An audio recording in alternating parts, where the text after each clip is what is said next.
நம்ம நிகழ்ச்சிகளை தொடர்ந்து பாருங்கள், சப்ஸ்கிரைப் செய்து பாருங்கள். குதிரை பேரம், யானை பேரம், ஒட்டக பேரம் அப்படின்னு தொடர்ந்து இந்த தமிழக மக்கள் காதுல ஒலிச்சுக்கிட்டே இருக்கு. இது எப்ப நிக்க போகுதுன்னு சொல்லி தெரியல. இது இந்த முறை நடக்குதா? இதை செய்யறது யாரு? செந்தில் பாலாஜியா, அனிதா ராதாகிருஷ்ணனா, புஷி ஆனந்தா, ஆதவ் அர்ஜுனாவா, இல்ல விஜயா, இல்ல வைகோவா, இப்படின்னு பல இடத்துல சுத்தி சுத்தி சுத்தி ஒரே விஷயத்த பேசுறாங்க. குதிரை பேரம், குதிரை பேரம், குதிரை பேரம். இது என்னடா இது குதிரை பேரம் அப்படின்னு பார்த்தா உங்களுக்கு தெரிஞ்சிருக்கும். நேரம் வந்து நீங்க எந்த வேர்டு நீங்க கேள்விப்பட்டீங்களோ இல்லையோ, இந்த ஆட்சிக்கு வந்தவொடனே, திரு விஜய் ஆட்சிக்கு வந்தவொடனே நம்ம எல்லாரும் கேட்கக்கூடிய ஒரு வார்த்தை வந்து இந்த குதிரை பேரம். தாவேக்கா வந்து குதிரை பேரத்துக்கு ஃபர்ஸ்ட் வந்து அடிக்கோல் போட்டுச்சா அப்படின்னா, இது தமிழ்நாட்டை தவிர தமிழ்நாடு, ஆந்திரா, கர்நாடகா நடந்திருக்கு. இந்த இடத்த தவிர மிச்சம் எல்லா இடத்துலயும் வந்து எங்கெல்லாம் வந்து ஒரு தனி மெஜாரிட்டி கிடைக்கலையோ அங்க எல்லாமே இது தொடர்ந்து நடக்கக்கூடிய ஒரு விஷயம்தான். சரி, இது தமிழ்நாட்டில் நம்மளுக்கு ஒரே ஒரு விஷயம் திரு விஜய் அவர்கள் பண்ணிருக்கணும். அந்த ஆட்சி 107 தொகுதி என்ன பண்ணிருக்கணும், உண்மையா அவருடைய ஸ்டேஜே எங்க வந்து உயர்ந்துட்டு இருக்கும். 107 தான் வாங்கியிருக்கிறோம். இது நமக்கு சரி கிடையாது. நம்ம தமிழ்நாட்டுன்னு ஒரு மான மரியாதை இருக்கு. நம்ம 118 இல்லாம நம்ம ஆட்சி அமைக்க முடியாது. அப்ப இந்த முறை யாருன்னா ஆட்சி அமைச்சுக்கிட்டோம். நம்ம தொடர்ந்து மக்களுக்காக போராடுவோம். போராடி ஒரு வருஷம் இந்த ஆட்சி கலைஞ்சதுன்னா 2029 தேர்தலோட நம்ம மறுபடியும் போட்டி போட்டு நம்ம அறுதி பெரும்பான்மை கிடைச்சா நம்ம முதலமைச்சர் ஆகும் அப்படின்னு ஒரு முடிவு எடுத்திருந்தான்னு வச்சுக்கோங்க, எந்த பிரச்சனையும் கிடையாது. ஆனா அவருக்கும் அவர் ரசிகர்களுக்கும் வேண்டியது ஒரே ஒரு வார்த்தை தான். சி ஜோசப் விஜய் எனும் நான் தமிழக முதல்வர் அப்படின்னு ஒரு பாகுபலி வசனம் பேசினார் பாருங்க. அது வந்து அவர் ஒரு தடவை பேசினோம், மக்கள் ஒரு அதாவது அவருக்கு வாக்களித்த இந்த ரசிகர்கள், மக்கள் எல்லாம் அது பெரிய இன்ட்ரெஸ்ட் கிடையாது. அந்த ரசிகர்கள் சொல்ற 8% மக்கள் அவரோட ரசிகர்கள், உயிர் ரசிகர்கள். அவங்க வந்து அந்த வார்த்தையை கேட்டணும். இது ரெண்டு தான் இந்த 2026 எலெக்ஷன்ல டிவிக்கே வெற்றி பெற்றதுக்கான காரணம். வேற எதுவுமே கிடையாது. எந்த கொள்கை கோட்பாடு நல்லா இருப்பா அதெல்லாம் ஒண்ணு கிடையாது. ரெண்டு விஷயம் தான். விஜய் அவர்களுக்கு என்ன பண்ணும், சி ஜோசப் விஜய் நான் சொல்லணும். அதை அந்த ரசிகர்கள் கேட்கணும். இந்த ஒண்ணுத்துக்கு தான் இந்த தேர்தலில் திரு விஜய் அவர்கள் வந்து 107 தொகுதி ஜெயிக்கிறாரு. ஜெயிச்சுட்டு அவர் என்ன பண்றாரு, அதை ஏத்துக்காம எப்படி இருக்க முடியும், அதை அடைஞ்சுதான் ஆகணும். அப்ப அதை அடையணும்னா கவர்னர் என்ன பண்ணிடணும், எப்பா நீ 107 தொகுதி ஜெயிச்சிருக்கிற, நீ தான் பெரிய கட்சி, நீ வாப்பா ஆட்சி அமைப்பான்னு சொல்லி கூப்பிட்டு இருந்தாருன்னா அன்னைக்கே இந்த பிரச்சனை இருந்திருக்காது. அவர் என்ன பண்ணிட்டாரு, என்ன அழுத்தம், யாராலே இது வந்து அண்டர்ஸ்டாண்ட் பண்ணிக்க முடியல, இன்னைக்கு வரைக்கும் அண்டர்ஸ்டாண்ட் பண்ணிக்க முடியல. எப்படிரா 107 ஜெயிச்சாரு, இவர் தான் நம்ம முதலமைச்சரா, எப்படின்றது இன்னைக்கு கனவுல மிதக்கிற மாதிரி தான் இருக்க தவிர திரு விஜய் அவர்கள் தான் முதலமைச்சர் அப்படின்றத இன்னைக்கு வரைக்கும் ஏத்துக்காத பல கோடி பேர் இருக்கா. அது வந்து பல பேர்ல நம்மளும் ஒரு ஆளு, எப்படி வந்து ஒரு முதலமைச்சர் ஆனாரு அப்படின்னு சொல்லி நம்மளால ஏத்துக்க முடியாத ஒரு மாயாஜாலம் மாதிரி இருக்கு. இந்த மாயாஜாலம் கூட நம்ம டிராவல் பண்ற மாதிரி இருக்கு. ஆனா நிதர்சனமான உண்மை அவர் வெற்றி அடைஞ்சிட்டார் அப்படின்னு சொல்லிட்டு, அப்ப அந்த 118 எம்எல்ஏக்கள் வேணும் அப்படின்றதுனால அவர் என்ன பண்றாரு, கவர்னர் வந்து நீ 118 குத்தாதான்பா, இல்ல நீ திரு சி ஜோசப் விஜய் என்னும் நான் அப்படின்னு நீ பேச முடியாதுப்பா அப்படின்னு.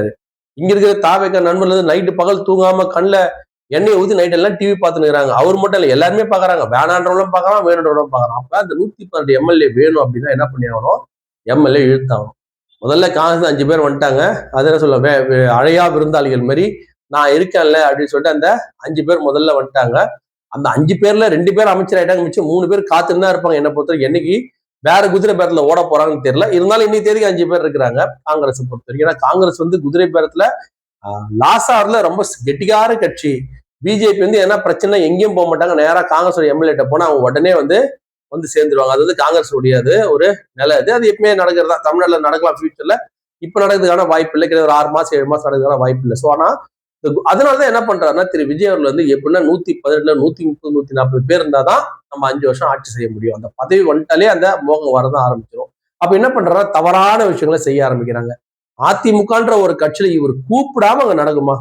நீங்க வந்து ஒரு உண்மையான நேர்மையான ஆளா இருந்தா நீங்க யோசிச்சு பா சொல்லுங்க. அதிமுக இருக்கிறவங்க வந்து வரானா எதுக்கு வரான், அமைச்சர் பதவிக்கு வரான், ஒரு தேவைக்காக வரான். நீங்க வந்து அதுக்கு வந்து நீ எல்லாம் வராதப்பா, நாங்க 107 பேர் தான் ஜெயிச்சோம், நீ வந்து அங்க இருக்கிற கெட்ட பேர்த்து எனக்கு எதுப்பா சம்பாதிச்சு தர அப்படின்னு சொல்லியிருந்தாலும் வந்திருக்க மாட்டான். ஆனா அந்த எம்எல்ஏவா பார்த்தா முதல்ல இழுத்தாரு. இப்ப வந்து சின்ன சின்ன உபயோகம் இல்லாத ஆட்கள்லாம் அங்க போய் சேர்றாங்க. ஏன்னா இப்ப பேசுறதுக்கு வந்து ஆள் வேணும். தாவேக்கா சார்பா பேசுறதுக்கு வந்து பெரும்பாலான ஆட்கள் எங்கேயுமே கிடையாது. அதே போலதான் திமுகவுக்கும். திமுக என்ன பிரச்சனை, நம்ம எப்படி நம்மளால ஏத்துக்க முடியல, அதே மாதிரி திமுகவிலும் திரு விஜய் அவர்கள் வந்து முதலமைச்சர் ஏத்துக்க முடியாது. நம்மளால ஏத்துக்க முடியாது, அவ்வளவு பெரிய கட்சியில் எப்படி திமுக அதிமுக எப்படி ஏத்துக்கும். அவங்க என்ன பண்றாங்கன்னா கண்டிப்பா திமுக அதிமுக 2 கட்சியும் சேர்ந்து ஆட்சி அமைக்கணும்னு விரும்பின ஆள்ல பல பேர் தொண்டர்கள் விரும்ப மாட்டாங்க. தொண்டர் எல்லா தொண்டரும் தொண்டர்களுக்கு என்ன வேணும், நம்ம கட்சி ஆட்சி அமைக்கணும், சில விஷயம் வந்து விட்டு கொடுத்து பண்ணணும் அப்படின்றது எல்லாருக்கும் தொண்டர்களுக்கு தெரிய நேரத்துக்கு ஏற்ற மாதிரி மாத்திப்பாங்க, அந்த தேவைக்கு ஏற்ற மாதிரி பேசிப்பாங்க. ஆனா அன்னைக்கு அமையாததுக்கு காரணம் வந்து திரு எடப்பாடி பழனிசாமி அவர் வந்து நான் தான் முதலமைச்சர், அதுல வந்து நம்ம குறிக்கோள் தான் திரு திருமாவளவன் முதலமைச்சர் தான் அவர் ஏத்துக்கல அப்படின்னு நம்ம கேள்விப்பட்டோம். எது உண்மையோ எது போய், ஆனா அப்படி நடந்தாலும் இது குதிரை பேரம் தான். இப்ப நடக்கிற திரு உதயநிதி ஸ்டாலின் வந்து என்ன பண்றாரு, இப்ப நீ வந்து என்னைக்கு வந்து இந்த மாதிரி ஆக்ஷன் காமிச்சார அப்பா பார்த்து கிண்டல் பண்ண ரொம்ப ஹெவி ஆயிடுச்சு, அவ்வளவு உனக்கு திமிராயிடுச்சப்பா, நான் ஆட்சியை கவுக்குறப்பான்னு சொல்லிட்டு திரு உதயநிதி கண்டிப்பா அந்த டீம் செய்யுன்றது எந்த மாற்று கருத்தும் கிடையாது. தாவேகா ஆல்ரெடி செஞ்சுட்டு இருக்கு, ப்ரூவன் வந்து தாவேகா வந்து செஞ்சுட்டு இருக்குன்றதுல நம்ம பார்த்துட்டோம். 6 எம்எல்ஏ மட்டும் இல்லாம திரு வைகோ அவர்களே என்ன பண்றாரு, சும்மா இல்லாம வாயை திறந்து திரு விஜய் அவர்களே சொன்னதா ஒப்புதல் வாக்குமூலமே கொடுத்துட்டாரு, ராஜினாமா பண்ண சொல்லுங்க, நான் வந்து என்ன பண்றேன் தேர்தல் பிரச்சாரம் பண்றேன். நான் குளத்தூர்ல 5 நிமிஷம் பண்ணதுக்கே ஸ்டாலினே தோத்துட்டாரு, ஆனா கரூர்ல போய் நான் போய் பிரச்சாரம் பண்ண அங்க தாவேகா தோத்துச்சு அவர் சொல்ல ஒத்துப்பாரா? கரூர்ல அத்தனை பேர் செத்தாங்க, கரூர்ல போய் அவ்வளவு பெரிய விஷயம் வந்து அங்க கரூர்ல வந்து தாவேகா ஜெயிச்சுதா? ஏன் தோத்துது? அங்க சொல்லலாம்ல, நீங்க கரூர்ல 5 நிமிஷம் பேசுறதுக்கு இங்க குளத்தூர்ல தோத்துட்டாங்க. கரூர்ல நீங்க போயிட்டு இவ்வளவு பெரிய விஷயம் நடந்தது, அங்க கரூர்ல எல்லாமே என்ன ஆச்சு, திமுக தான் எல்லாம் தப்பு செஞ்சுது, ஆனா அங்க ஏன் வந்து நம்மளுடைய தாவேகா ஜெயிக்கல?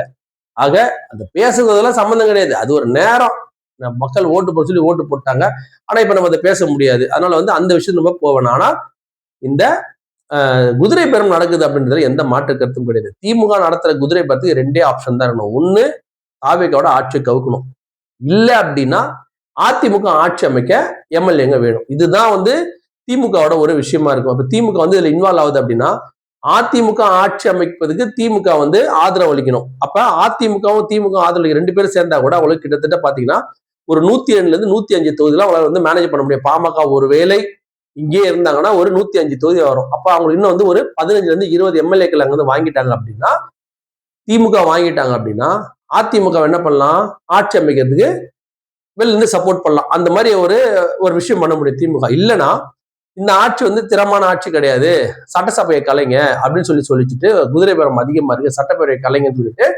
மறுத்தேர்தல் 2029 நடத்தலாம். அதிகமான வாய்ப்பு எது இருக்குன்னா ஆட்சியை கலைத்து விட்டு மறுத்தேர்தல் நடத்த வாய்ப்பு இருக்கு. அதனால முடிஞ்ச அளவுக்கு தாவேகா என்ன பண்ணும் அப்படின்னா, என்ன பண்ண விரும்புது அப்படின்னா இடைத்தேர்தல் நடத்த முயற்சி பண்ணுது.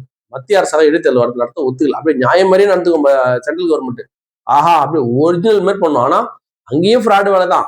சென்ட்ரல் கவர்மெண்ட் ஒரு விஷயம் பண்ணுதுன்னா அங்க 1008 யோசனை இல்லாம வந்து என்ன பண்ண மாட்டாங்க, அவங்க பண்ண மாட்டாங்க. இது நல்லது, இது உதாரணம் வந்து ஆர்கே நகர்ல வந்து அம்மா இறந்தது வருமா, முதல்ல வந்து ஒரு தேர்தல் அனௌன்ஸ் பண்றாங்க, ஆனா அன்னைக்கு தேர்தல் நடக்கல. காரணம் என்னன்னா அன்னைக்கே திரு டிடிவி வந்து பயங்கரமான ஒரு சப்போர்ட்ல ஆயிட்டாரு. அன்னைக்கு டிடிவி வந்து நம்ம பிஜேபிக்கும் அதிமுகவுக்கும் வந்து ஒரு ஒரு பெரிய ஒரு த்ரெட்டா அந்த சசிகலாமாவும் திரு டிடிவி அப்ப ஆட்சி தேர்தல் நடத்திருந்தா திரு டிடிவி ஈஸியா வென்றுவாருன்னு சொல்லிட்டு அப்படியே தேர்தல் ஆஃப் பண்ணிட்டாங்க. இது வரைக்கும் வந்து லஞ்ச லாவண்யம் வாங்கினான்னு சொல்லி தேர்தல் ஆஃப் பண்ணது கிடையாது. அதுதான் ஃபர்ஸ்ட் டைம் தேர்தல் டக்குன்னு ஆஃப் பண்ணிட்டாங்க. ஆஃப் பண்ணிட்டு அதுக்கப்புறம் ஒரு வருஷம் கழிச்சு அதிமுக ஒன்றிணைச்சு ரெட்டலை எல்லாம் கொடுத்தா நடத்தினாங்க. ஆனா அப்பயுமே வந்து அதிமுக தொத்து திரு டிடிவி தினகரன் தான் ஜெயிச்சார். அந்த மாதிரி ஒரு சூழ்நிலை ஏற்பட்டிருக்கு. அதே போல இப்போ வந்து மத்திய அரசாங்கத்துக்கு வந்து இந்த இடைத்தேர்தல் நடத்த வந்து பிடிக்கல. காரணம் என்னன்னா அவங்க வேற பிளான் கூட வச்சிருக்கலாம். ஏன்னா அவங்க நினைக்கிறதா சட்டம். ஏன்னா இவங்க 112 பேர் இல்ல, ஸ்ட்ராங்கா தமிழ்நாடு இருந்தாலே தமிழ்நாட்டை வந்து ஒரு வழி பண்ணுவாங்க. இங்க ஸ்ட்ராங்கே இல்லை. அப்படி இருக்கும்போது அவங்க நினைக்கிறதுலாம் பண்ணதானே வேணும். முதல்ல இந்த ஆட்சி ஒரு 6 மாசம் நடத்தாத எந்த போக்கு இது போகுதுன்றது தெரிஞ்சுட்டு அதுக்கப்புறம் அவங்க செய்ய வேண்டிய வேலையை கண்டிப்பா மத்திய அரசாங்கம் செய்யும். மத்திய அரசாங்கம் எதிரி கட்சிலாம் நம்ம தமிழ்நாடு எதிர் கிடையாது. ஆனா அவங்க நினைக்கக்கூடிய சில விஷயம் வந்து தமிழ்நாட்டுல புகுத்தணும் அப்படின்னா தமிழ்நாடு ஸ்ட்ராங் இல்லாம இருக்கணும். அந்த மாதிரி ஸ்டேஜ்ல இப்ப தமிழ்நாடு சிக்கி சின்ன பின்னமாயிட்டு இருக்கு அப்படின்றதுல எந்த மாற்று கருத்தும் கிடையாது. நம்மளுடைய ஓப்பன் ஸ்டேட்மெண்ட் என்னன்னா எதுவுமே தெளிவா இல்ல. தாவேக்காவும் என்ன பண்ண 107 எம்எல்ஏ தான் வச்சிருக்கோம், நம்மளும் தெளிவா இல்ல. கேன்சல் பண்ணு, இதை பண்ணு, நம்ம டிஎம்கே என்ன பண்ணு, கேன்சல் பண்ணு, எல்லாத்தையும் கேன்சல் பண்ணு, ஃப்ரெஷ்ஷா ஒரு எலெக்ஷன் வை, மறுபடியும் 2029 பரவாயில்ல, ஒரு வருஷம் கவர்னர் ஆட்சியா நடத்திட்டு போறாரு. நம்மளுக்கு என்ன இங்க ஆட்சி நடக்கும்போது அங்க ஆட்சி நடந்தா என்ன ஒன்றும் பெருசா ஒரு வருஷம் ஒன்றும் பெருசா ஆயிட போறது கிடையாது. அதுக்கப்புறம் வேணா எப்படி இந்த டெண்டர்லாம் இப்ப நம்ம கேன்சல் பண்றாரோ அதை தாவைக்கு அதே மாதிரி அப்போ எல்லாத்தையும் கேன்சலும் பண்ணிக்க வேண்டியதான். பண்ணிட்டு இந்த குழப்பமான சூழ்ல இருந்து வெளில வர்றதுக்கு, இந்த குதிரை பேர்ல இருந்து வெளில வர்றதுக்கு இந்த மாதிரி விஷயங்கள்லாம் நம்ம காதுல விழாம இருக்கிறோம் அப்படின்னா மீண்டும் மறுதேர்தல் வந்தா மட்டும்தான் இது அனைத்தும் தீர்ந்து இந்த குதிரை பேர விஷயங்கள்லாம் ஒழிந்து ஒரு தூய தமிழ்நாட்டை நம்ம திரும்ப பார்ப்பதற்கான வாய்ப்பு இருக்கிறது.